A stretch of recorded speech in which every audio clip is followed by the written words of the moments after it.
اعوذ باللہ من الشیطان الرجیم، بسم اللہ الرحمن الرحیم۔ ناظرین کرام السلام علیکم۔ آپ تمام عاشقان قرآن کو ایک بار پھر سے تفسیر نور کے اس پروگرام میں خوش آمدید کہتے ہیں۔ آج کے اس پروگرام کو شروع کرنے سے پہلے آپ کو یاد دلاتا چلوں کہ اس تفسیر سے متعلق ہر ہفتے کے آخر میں یعنی سنڈے کو ایک کوئز ہوتی ہے۔ آپ سب سے گزارش ہے کہ اس کوئز میں ضرور شریک ہوں اور اپنے دوستوں کو بھی اس کے بارے میں ضرور بتائیں۔ تو ابھی تک ہم نے سورہ توبہ کی 73 آیتوں کی تفسیر کو جان لیا ہے۔ انشاءاللہ آج ہم مزید 3 آیتوں کی تفسیر کو جاننے کی کوشش کریں گے، جس میں ہم یہ جانیں گے کہ اسلام نے فائننس کے بارے میں کیا کہا ہے۔ تو اب آئیے اس آیت کی تفسیر کو جاننے سے پہلے اس کی تلاوت اور ترجمے کو سنتے ہیں۔ کتاب انزلناه الیک مبارک لیدبروا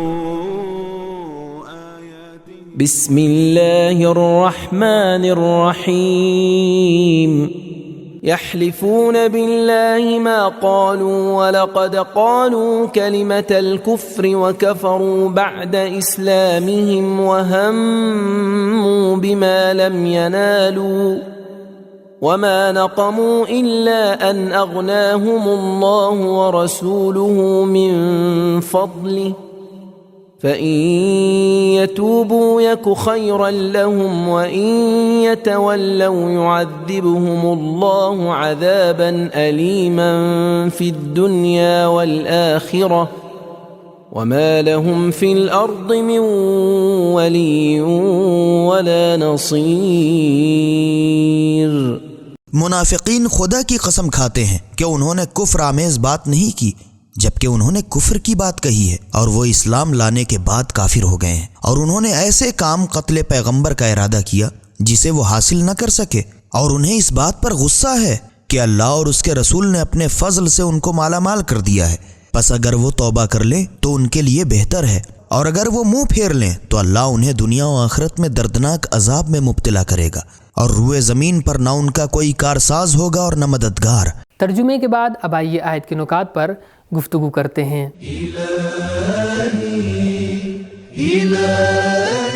نمبر 1، اس سے قبل 66ویں آیت میں پیغمبر اکرم صلی اللہ علیہ وآلہ وسلم کی زبانی یہ قول نقل ہوا ہے کہ آپ نے منافقین سے کہا کہ کفرتم بعد ایمانکم، تم ایمان کے بعد کافر ہو گئے ہو، جبکہ اس آیت میں اللہ تعالیٰ نے ان منافقین کے لیے فرمایا کفروا بعد اسلامہم، انہوں نے اسلام کے بعد کفر اختیار کیا ہے۔ رسول خدا صلی اللہ علیہ وآلہ وسلم نے لفظ ایمان استعمال کیا تھا، جبکہ اللہ تعالیٰ نے لفظ اسلام استعمال کیا ہے۔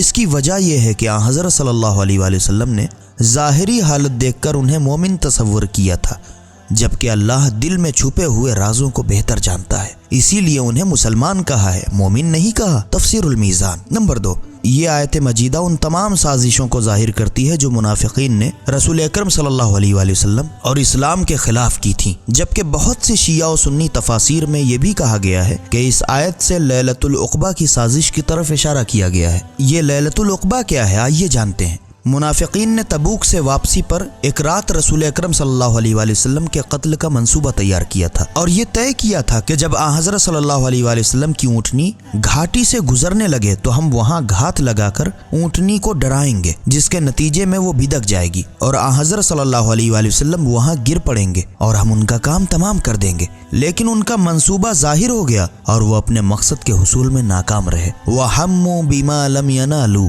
روایات میں بیان ہوا ہے کہ رسول خدا صلی اللہ علیہ وآلہ وسلم تبوک میں خطبہ دے رہے تھے کہ ایک منافق نے جس کا نام حلاس تھا کہا کہ پیغمبر سچ کہہ رہا ہے تو پھر ہم گدھے سے بھی بدتر ہیں۔ رسول خدا صلی اللہ علیہ وآلہ وسلم کے ایک صحابی عمر بن قیس نے اس کا جملہ سنا اور حضرت صلی اللہ علیہ وآلہ وسلم کے گوش گزار کیا۔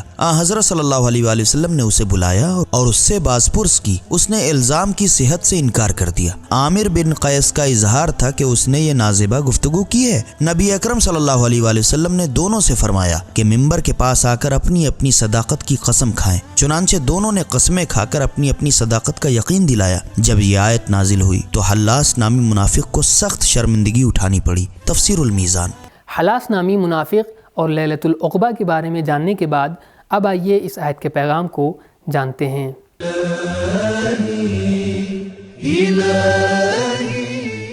نمبر 1، جھوٹ بولنا اور جھوٹی قسمیں کھانا منافق کی علامت ہے۔ یحلفون باللہ۔ نمبر 2، منافق احسان فراموش تھے، اسلام کی وجہ سے مالا مال ہوئے تھے، اس کے باوجود حضرت صلی اللہ علیہ وآلہ وسلم کی برائی بیان کرتے تھے۔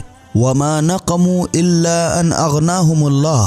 نمبر 3، غنی بنا دینے کے فعل میں رسول خدا صلی اللہ علیہ وآلہ وسلم کا نام اللہ کے نام کے ساتھ بیان ہوا ہے۔ اس سے معلوم ہوتا ہے کہ کسی کام کی دونوں کی طرف نسبت دینا شرک نہیں ہے۔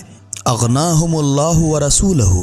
نمبر 4، فضل کا سرچشمہ ذات خدا بندی ہے، من فضلہ، یہاں من فضلہما نہیں کہا گیا ہے۔ اس کی نظیر اس سورے کی 62ویں آیت میں بھی دکھائی دیتی ہے، جہاں یہ فرمایا گیا ہے واللہ ورسولہ احق ان یردوہ، اس آیت میں یردوہما نہیں کہا گیا ہے۔ نمبر 5، اسلام نے صرف فکری اور اخلاقی تربیت ہی نہیں کی، لوگوں کی مادی زندگی کو بہتر بنایا۔ اغناہم اللہ ورسولہ۔ نمبر 6، توبہ کا دروازہ ہر ایک کے لیے کھلا ہوا ہے۔ حد یہ ہے کہ جن لوگوں نے حضرت صلی اللہ علیہ وآلہ وسلم کے شہید کرنے کا منصوبہ بنایا تھا، انہیں بھی توبہ کی دعوت دی گئی ہے۔ فَإِن يَتُوبُوا۔ نمبر 7، دنیا کا نظام سچائی پر قائم ہے، اسی لیے منافقین کو دنیا میں سزا ملتی ہے۔ يُعَذِّبُهُمُ اللَّهُ عَذَابًا عَلِيمًا فِي الدُّنْيَا۔ اصول کائنات یہی ہے کہ گندم سے گندم پیدا ہوتی ہے اور جو سے جو۔ نمبر 8، دنیا میں وحشت و اضطراب، بے پناہی اور سرگردانی منافقین کے لیے عذاب ہے، ہمیشہ مضطرب رہتے ہیں۔ يُعَذِّبُهُمُ اللَّهُ عَذَابًا عَلِيمًا فِي الدُّنْيَا، اس کی نظیر سورہ منافقون کی 4تھی آیت میں یوں ملتی ہے يَحْسَبُونَ كُلَّ صَيْحَةٍ عَلَيْهِمْ، وہ ہر آواز کو اپنے خلاف تصور کرتے ہیں۔ نمبر 9، منافقین کا انجام یہ ہے کہ وہ بے یار و مددگار ہو جائیں گے، انہیں ہر طرف سے حقارت کا سامنا کرنا پڑے گا، انہیں نہ تو عوام کی حمایت ملے گی اور نہ ہی حکومتیں ان کی سرپرستی کریں گی۔ مَا لَهُمْ فِي الْأَرْضِ مِنْ وَلِيٍّ وَلَا نَصِيرٍ۔ تو یہ تھی آیت نمبر 74 کی تفسیر۔ اب آئیے آج کے ایپیسوڈ کی آخری 2 آیتوں کی تفسیر کو جاننے سے پہلے اس کی تلاوت اور ترجمے کو سنتے ہیں۔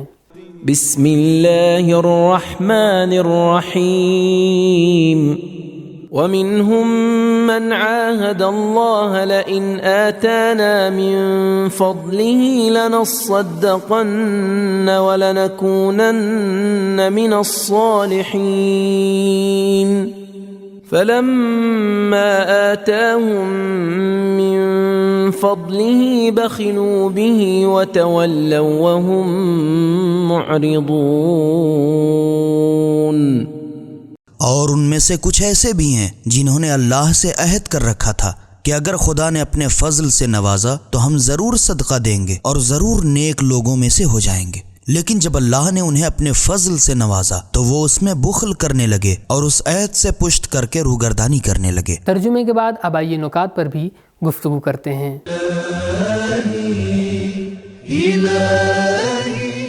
نمبر 1، ثعلبہ بن حاطب مدینے کا ایک غریب مسلمان تھا۔ اس نے حضرت صلی اللہ علیہ وآلہ وسلم سے درخواست کی کہ آپ میرے حق میں دعا فرمائیں کہ خدا مجھے دولت مند بنا دے۔ رسول خدا صلی اللہ علیہ وآلہ وسلم نے فرمایا کہ تھوڑا رزق جس میں شکر ادا کرو اس زیادہ رزق سے کہیں بہتر ہے جس کا تم شکر ادا نہ کر سکو۔ ثعلبہ نے کہا کہ میں وعدہ کرتا ہوں کہ اگر خدا نے مجھے دولت عطا کی تو پھر میں تمام واجب حقوق ادا کروں گا۔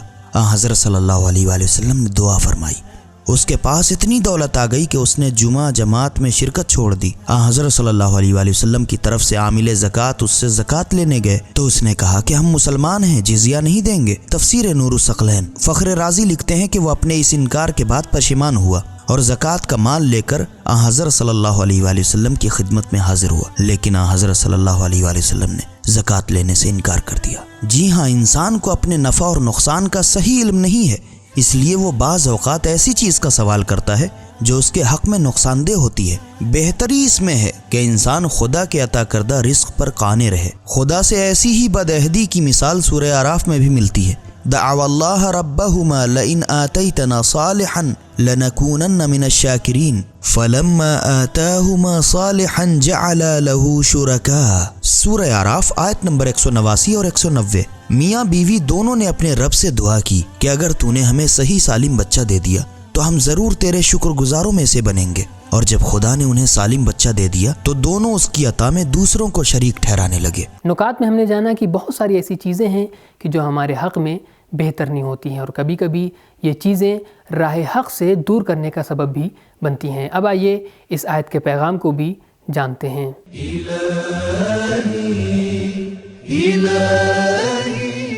نمبر 1، انسان ناشکرا اور عہد شکن ہے. احد اللہ لنصدقن بخلوا به. نمبر 2، فقیری اور مجبوری کے وعدے کچھ زیادہ قابل اعتماد نہیں ہوتے. فلما آتاہم بخلوا.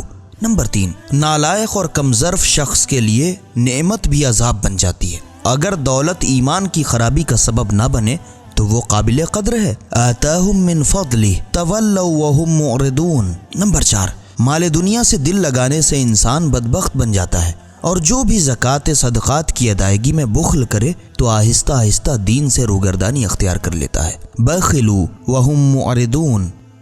تو یہ تھا ہمارا آج کا ایپیسوڈ. انشاءاللہ اگلے ایپیسوڈ میں پھر ملاقات ہوگی. تب تک کے لیے شکریہ. خدا حافظ. سبیل قرآن، ہدایت کا راستہ.